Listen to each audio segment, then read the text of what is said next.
Olá a todos, vamos lá com mais uma nossa aula durante esse período de isolamento. E nessa aula eu vou trazer para vocês o conceito de alguns empregados especiais. Nós vimos na nossa última aula presencial os requisitos para a relação de emprego, para que se configure a relação de emprego, que são eles: a pessoalidade, a subordinação jurídica, a onerosidade, a habitualidade ou não eventualidade, ou seja, quando o empregado exerce uma atividade que é explorada de forma habitual pela empresa, ou seja, que o seu serviço é de necessidade não eventual, ainda que ele trabalhe como intermitente, tem o vínculo empregatício, e também a aliabilidade ou ageneidade, que é visto ali quando o empregado não corre os riscos do empreendimento. Então, os 5 requisitos: pessoalidade, subordinação, onerosidade, habitualidade e alieabilidade, ou que o empregado não corre os riscos do empreendimento, do negócio. Mas existem alguns empregados especiais que nós devemos dar uma certa atenção. E o primeiro deles é o empregado doméstico. E como você já sabe, a palavra doméstico vem do latim domus, que significa aquele que exerce, ou seja, casa. E aí já tem um conceito de que o trabalhador doméstico é aquele que executa os seus serviços para a casa ou na casa do patrão. Sendo assim, senhores, as primeiras leis que foram aplicadas a esse trabalhador doméstico foram as ordenações do reino e mais tarde um código em São Paulo na década de 1886 que no seu artigo 283 dava a possibilidade de contratação de serviços domésticos de pessoas de condições livres ou pessoa de condição livre. Por que em 1886? Porque a abolição da escravatura veio em 1888, mas antes já tínhamos a lei do sexagenário e a lei do ventre livre, que traziam aí a liberdade para filhos nascidos de escravas, já eram nascidos pessoas de condição livre, e também outros trabalhadores que passavam, os escravos que passavam dos 60 anos de idade, que poderiam ter sua liberdade depois que cumprissem mais 3 anos de serviço gratuito. Então, o Código Civil, depois em 1916, ele já trazia a locação dos serviços e incluía o trabalho doméstico como um serviço que poderia ser locado. Lá no artigo 1216, esse código já foi revogado, agora existe o de 2002, mas não existia ainda a CLT, lembrando que a CLT foi aparecer em 1943. Então o Código Civil já trazia uma ideia do que seria o trabalho doméstico. E aí, senhores, no decreto de 1923, ele trouxe um conceito do que seria esse trabalho doméstico e incluiu cozinheiros, ajudantes de cozinha, copeiros, arrumadores, lavadeiras, engomadeiras, jardineiros, hortelões, porteiros, serventes, amas secas ou de leite, costureiras, damas de companhia, e equiparou os trabalhadores. Só que ela teve um problema. Esse decreto de 23 acabou atingindo quem trabalhava em hotéis, quem trabalhava em restaurantes, quem trabalhava em pensões, ligava o conceito de empregado doméstico à sua função. Ele era um decreto muito conceitual. Em 1923, eles acreditavam que todos que exerciam essas funções eram considerados empregados domésticos, o que ali não é muito prático. Trouxe uma certa confusão. E em 41, o conceito de doméstico ficou: qualquer profissão, mediante remuneração, que prestem seus serviços em residências particulares ou a benefício da residência desses. E aí acabou excluindo aqueles trabalhadores de restaurantes, pensões e etc., né? Também hotéis, e eles ficaram encaixados como empregados urbanos e não mais como empregados domésticos. E aí, senhores, a CLT conceituou o trabalhador doméstico, revogando as regras anteriores, mais a regra contida no artigo 1916, tá? E excluiu alguns direitos, como, por exemplo, o artigo 7º, a linha A da CLT. Interessante a gente perceber que esse artigo 7º, a linha A da CLT, ele traz um texto, digamos assim, um pouco polêmico na época. De certa forma, o empregado doméstico ele foi absorvido, mas naquela época ele não tinha todos os direitos que ele detém hoje. E lá na CLT, no artigo 7º, da linha A, diz: os preceitos constantes da presente consolidação, salvo quando for em cada caso expressamente determinado ao contrário, não se aplica. E a linha A, aos empregados domésticos, assim considerados de modo geral os que prestam serviço de natureza não econômica à pessoa ou família. Então vejo que quando houve o decreto e ele em 1945, ele acabou tirando aí a CLT, da aplicação da CLT aos empregados domésticos. o que depois, né, futuramente foi corrigido. Mas como eu já falei em outras aulas, alguns textos ainda continuam na CLT, mas eles já não estão mais com a sua eficácia, houve uma revogação tácita, ou seja, o artigo 7º, a linha A, ele já não se aplica da mesma forma que se aplicava na década de 40. Então, senhores, nós tivemos depois a lei de 72 e um decreto de 73, que passaram a regulamentar exclusivamente os direitos domésticos. Era uma lei e um decreto que tratava exclusivamente da função dos empregados domésticos. E a Constituição de 88, em seu artigo 7º, parágrafo único, que foi alterado em 2013, estendeu aos domésticos alguns dos direitos concedidos aos empregados rurais e urbanos descritos no artigo 7º da CLT. Mas não quis dizer que o artigo 7º-A foi revogado, como eu já falei. Mesmo depois da emenda constitucional, muitas disposições que estão na CLT não se aplicam ainda aos domésticos, ainda que nós tenhamos aí a Lei Complementar 150/2015, a gente não pode dizer que a linha A do artigo 7º está 100% revogada. Não, ela está, digamos assim, parcialmente em desuso.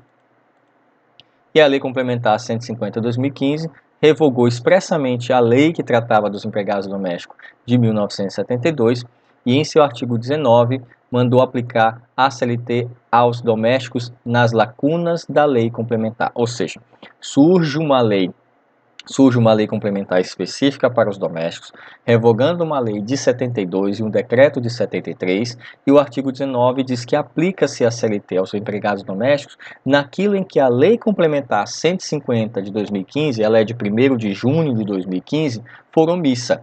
Então, como eu falei, parcialmente revogado o artigo 7º, a linha A, porque alguns preceitos da CLT eu vou aplicar ao empregado doméstico, principalmente quando a Lei Complementar 150/2015 for omissa em algum assunto.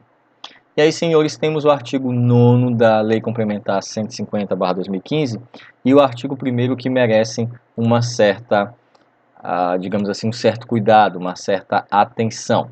Mas o que diz então esses artigos e por que eles são tão especiais para serem lembrados? Bom, o artigo 1º da Lei Complementar 150, ele já traz ali o que seria o conceito do nosso empregado doméstico.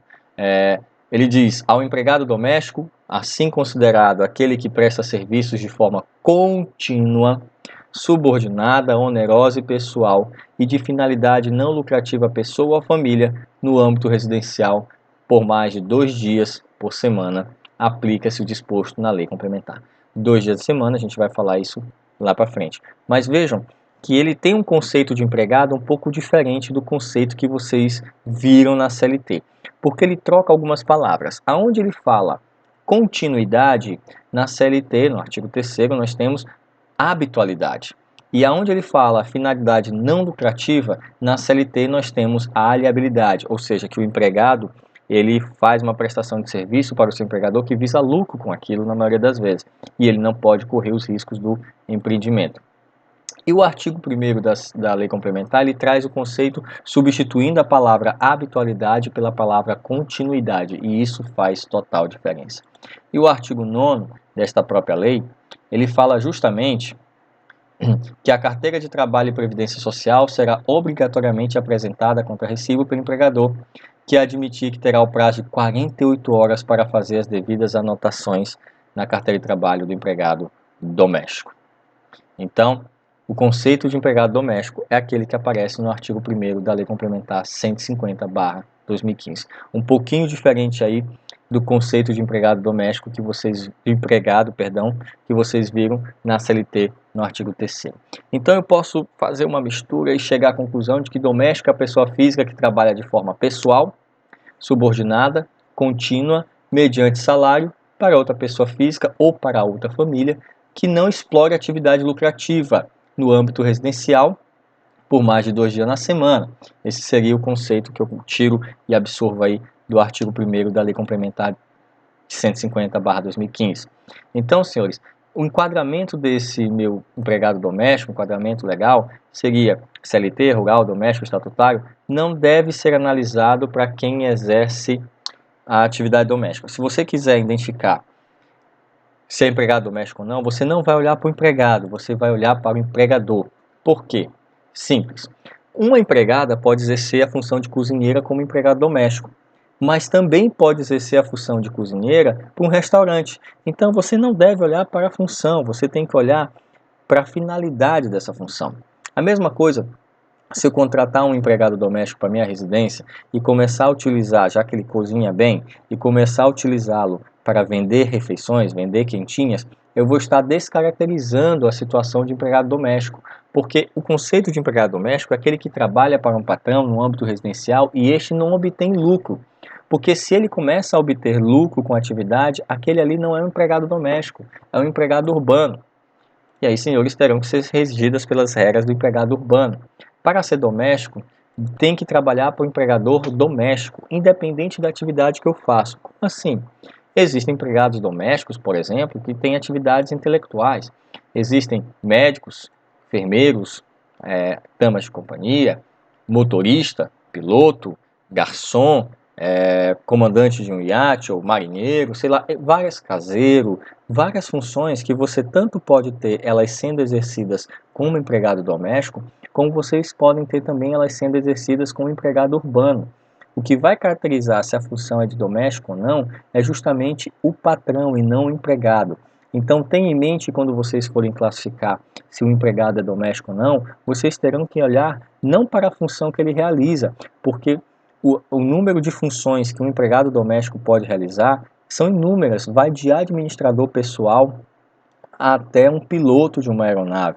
Então vejam que você tem que analisar é a visão do empregador. Se ele utiliza aqueles serviços do seu empregado com finalidades residenciais ou se ele utiliza com finalidades para obter lucro. Porque se ele utilizar com a finalidade para obter lucros, ele já está descaracterizando ali a função de empregado doméstico e aí passa a ser tratado como empregado urbano. Sendo assim, um médico pode ser considerado um empregado doméstico. O cuidador do idoso, a enfermeira cuidadora da idosa, também pode ser considerado um trabalhador doméstico. Depende se ele trabalha, por exemplo, no hospital ou se ele trabalha dentro de um âmbito residencial. Então, senhores, você não pode olhar a função do empregado. Quando eu digo que ela é imprestável, é quando você não pode, segundo Orlando Gomes, usar a função do empregado para caracterizar se ele é doméstico ou não. Você sempre vai ter que olhar para a função, para o empregador, não para o empregado. E aí um requisito que eu falei bem interessante é justamente a ideia de continuidade. A antiga lei, tá, do empregado doméstico de 72 e a lei complementar 150 usaram sempre a expressão forma contínua, tá, no lugar da do artigo 3º, que seria forma não eventual ou habitual. Sendo assim, senhores, a continuidade está prevista no artigo 1º da Lei Complementar 150/2015, conforme nós já lemos. Sendo assim, diarista não tem vínculo de emprego, mas vai ser aquela pessoa que, via de regra, pode haver situações especiais, trabalha 2 ou menos dias na semana, mesmo que por várias semanas, meses e anos.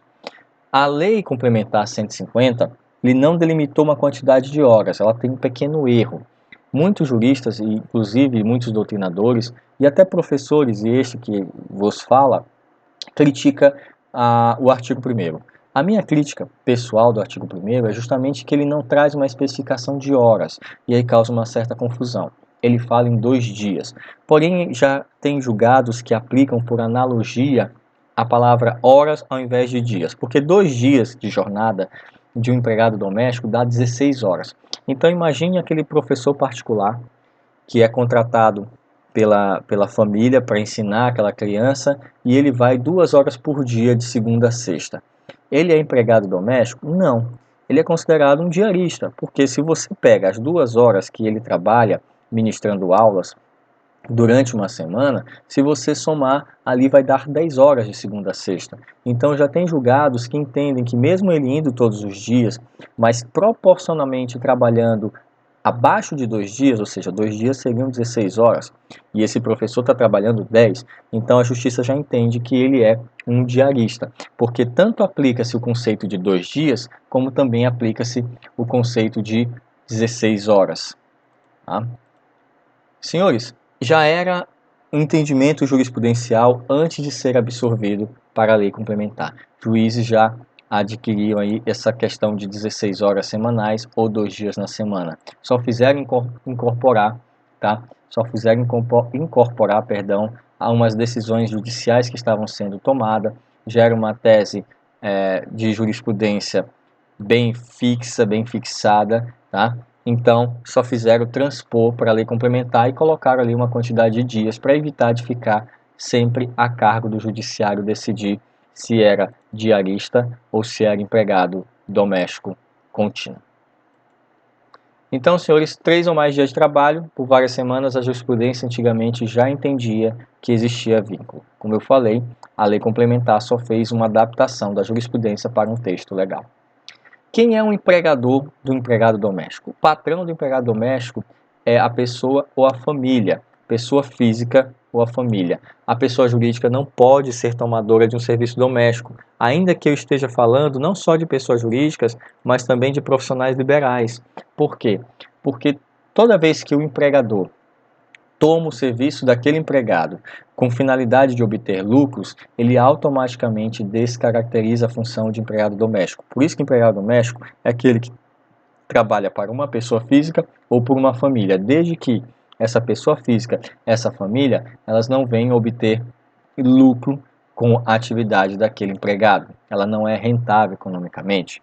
Quando o serviço é prestado para uma família, o real empregador doméstico é a família. E isso é muito interessante, porque apesar de ter o nome de uma pessoa na carteira de trabalho do empregado doméstico, entende-se que os patrões são toda a família, todo o ente familiar.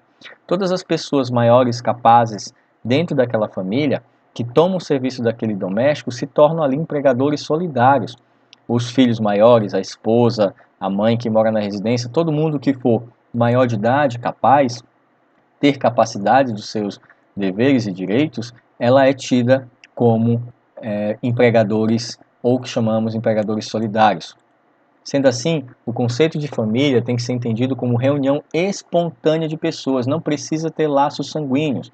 Por exemplo, 2 amigos, tá, que vão dividir um apartamento, um casal homossexual, famílias irregulares, enfim, todas as pessoas, todo grupo de pessoas que resolvem morar de forma espontânea em um ambiente e um deles contrata uma empregada ou um empregado doméstico, já se entende que aquele empregado doméstico é contratado pelos 2 colegas que dividem o apartamento. Por quê?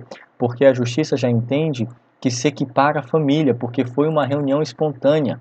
Sendo assim, acabam que os 2 são co-empregadores, mesmo que uma pessoa tenha contratado, mesmo que uma pessoa tenha acertado os salários. Se os 2 moram no ambiente, os 2 acabam de absorver os serviços daquele empregado doméstico. Então, outro exemplo, se um casal com 2 filhos menores contrata uma doméstica, então, senhores, são empregadores e por isso o casal responde solidariamente pelo empregado doméstico, menos os filhos menores, porque eles são incapazes. Diferente, quando 3 amigas, como eu falei, coabitam e pagam, uma paga a doméstica, a outra paga a despesa da casa, a terceira as contas extras, apesar de cada uma delas ficar com suas responsabilidades bem separadas, todas são responsáveis solidárias pelo empregado que a primeira contratou. É o que nós chamamos de equivalência familiar, porque as 3 resolveram morar e dividir um apartamento de forma espontânea. E isso é muito interessante.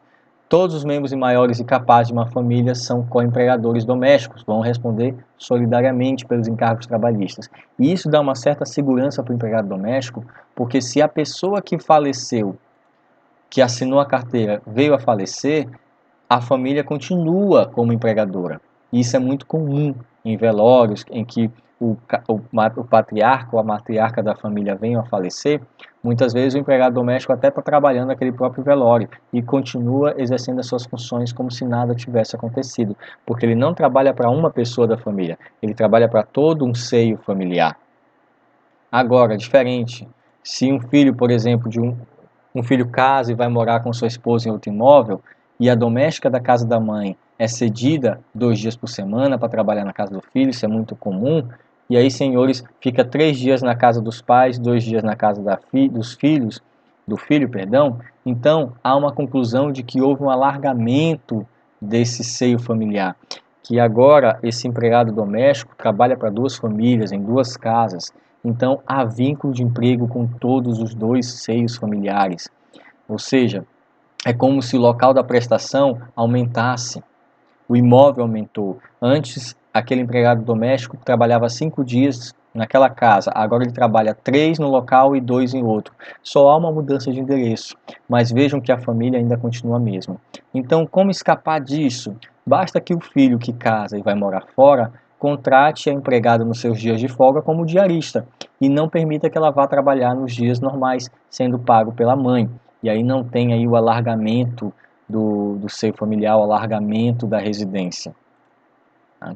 E aí, senhores, como eu falei, se o filho passa a tomar o serviço da mesma doméstica por 3 dias da semana, pagando do seu próprio bolso e dando ordens, o vínculo se forma com ele e não mais com o casal que eram seus pais. A não ser que eles queiram, de comum acordo, fazer o que nós chamamos de consórcio de empregador doméstico, ou seja, duas famílias contratam o mesmo empregado doméstico e ele se divide aí nas duas casas e as duas famílias pagam metade cada uma do seu salário. Isso é possível? Sim, isso é possível. É o que nós chamamos de consórcio de empregador doméstico. E o consórcio de empregador doméstico pode ocorrer quando duas ou mais unidades familiares, como eu falei, ou distintas ou similares se dividem e concordam de contratar o mesmo serviço do empregado. E é plenamente possível dividir todos os encargos trabalhistas. Vamos lá, o trabalho prestado para um grupo de pessoas que se reúnem de forma espontânea e coabitam no mesmo local, como eu já falei, há ali um alargamento da responsabilidade. Porém, existe uma coisa interessante com relação à república estudantil, albergues, conventos e áreas afins. Não posso aplicar esse conceito de pessoas que resolvem coabitar e dividir a responsabilidade do empregado doméstico, não posso aplicar isso para os albergues, conventos e repúblicas. Por quê? Numa república estudantil, há pessoas morando juntas? Sim, há pessoas morando juntas, dividindo o mesmo apartamento. Mas não é de forma espontânea. Você não escolhe, você geralmente pega um quarto que está vago, você não combina, dificilmente você vai combinar. E essa república estudantil são reuniões casuais de pessoas que querem morar naquele local e só se encontram eventualmente, né? Dividem ali, elas não escolheram todas as pessoas que moram naquela república estudantil, elas não escolheram todas as pessoas que moram naquele albergue, não há a visão de uma reunião espontânea, todos tendo o desejo de morar juntos, combinaram previamente antes, isso não ocorre. Então, senhores, se uma pessoa que vai morar numa república estudantil contrata um serviço doméstico, ele será responsável sozinho e não toda a república estudantil. Se isso acontecesse, ia ser um sério problema. E o espólio? O espólio não pode ser considerado empregado doméstico, porque ele não é uma pessoa física. E aí, senhores, se o empregador doméstico, o patrão, ele é o único, ele era solteiro, não tinha parentes, morava sozinho e contratou um serviço de um empregado doméstico. Então, com a morte dele, o contrato se extingue. E aí, o empregado doméstico vai atrás dos herdeiros, caso ele tenha algum dinheiro ainda para receber.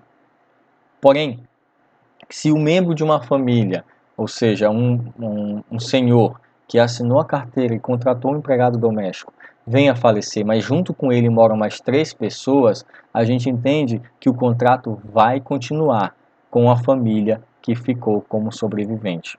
Morre o detentor da assinatura da CTPS, mas o contrato continua, tá?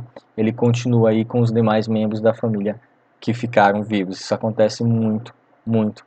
Tá? Inclusive, como eu falei anteriormente, muitas vezes o empregado acaba sendo contratado, né? Ele vai trabalhar no dia do velório, vai para o enterro e no dia seguinte está exercendo suas funções normais naquela casa, só vivendo o luto do seu patrão, porque o verdadeiro patrão do empregado doméstico é a família. Tá? Só vai ser a pessoa física de forma isolada se for um empregador único, solteiro, que não vive, só ele contratou, ele mora sozinho. Mas entendam que o empregador doméstico tem a natureza de ser família, entidade familiar ou equiparadas. E o doméstico, ele exerce uma atividade de natureza não lucrativa. Como eu falei no começo da aula, o empregador doméstico não pode tomar o serviço do empregado doméstico para obter lucros. Por exemplo, eu contrato uma cozinheira e percebo que ela faz ótimas refeições, então eu tenho a brilhante ideia de comprar ali quentinhas, né, marmitas, e fazer com que ela comece a preparar pratos para que eu possa levar e vender. ela deixa de ser empregado doméstico porque eu começo a aferir lucros com a atividade que ela está realizando dentro da minha residência. Então há uma descaracterização da função de empregado doméstico. A energia do trabalho de um doméstico tem que ser com finalidade a não obtenção de lucros pelo patrão, tá? Se na residência é um pensionato e eu coloco a empregada doméstica para limpar os quartos que eu alugo, os ambientes que eu alugo, então, senhores, ela deixa de ser doméstica e passa a ser trabalhadora urbana, porque ela está trabalhando no local em que eu viso lucros. Tá? Aí temos até um julgado de 2003, antes mesmo da Lei Complementar de 2015, empregado doméstico, fins lucrativos, descaracterização. Considera-se empregado doméstico aquele que presta serviço de natureza contínua e de finalidade não lucrativa à pessoa ou família, ao âmbito residencial destes, assim comprovados os fins lucrativos na utilização da propriedade em que os serviços eram prestados, resta descaracterizada a relação de doméstico sobre obreiro, empregado, seletista. Então, muito cuidado quem gosta aí de utilizar os serviços do empregado doméstico visando obter lucros. E o âmbito residencial? Uma das últimas características é a questão do âmbito residencial. Só que você não pode ver o âmbito residencial como 4 paredes de uma residência. Na verdade, é quando a finalidade da prestação de serviço do empregado doméstico é uma finalidade residencial. Por que eu não posso ver como 4 paredes? Um piloto de avião é um empregado doméstico, só que ele não exerce as suas funções dentro da casa, ele exerce suas funções fora. Um segurança particular, ele exerce as funções tanto dentro da casa quanto fora.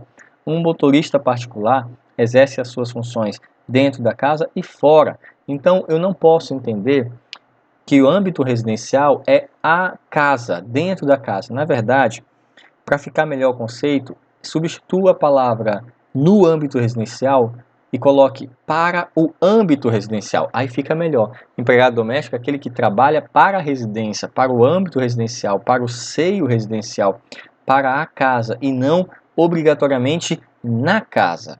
Essa é a diferença. Uma coisa é o empregado trabalhar para a casa, outra é ele trabalhar somente na casa. Então, o empregado doméstico ele trabalha para a residência e não obrigatoriamente na residência. Por quê? Toda vez que ele se desloca para fora da residência principal, ele continua exercendo as suas funções como doméstico. Não descaracterize, ainda mais se eu levar esse empregado doméstico em viagem, se for motorista eu tenho que viajar com ele, não tem problema nenhum, ele vai continuar sendo doméstico, porque a sua atividade não é na casa, a sua atividade é para a casa, para o âmbito residencial. E aí já temos um julgado sobre isso. Serviços domésticos, caracterização. Para ser caracterizado como doméstico, o serviço não precisa ser prestado necessariamente na residência do empregador. O que importa é que a atividade desempenhada esteja voltada para o âmbito familiar, não gerando, pois, lucro ao empregador. Decisão também em 2005. Então vejam que essas são as características especiais do empregado doméstico, um pouco diferente das do empregado urbano, lembrando que tem que ter pessoalidade, subordinação, onerosidade, continuidade no lugar de habitualidade, tá? Aqui troca é continuidade, tá?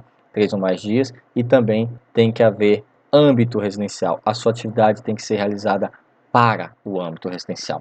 Espero que eu tenha tirado todas as dúvidas. Se você ainda tem alguma pergunta, coloca aqui embaixo nos comentários e eu vou responder as suas dúvidas com relação aos empregados domésticos. Boas aulas, bons estudos e até a próxima.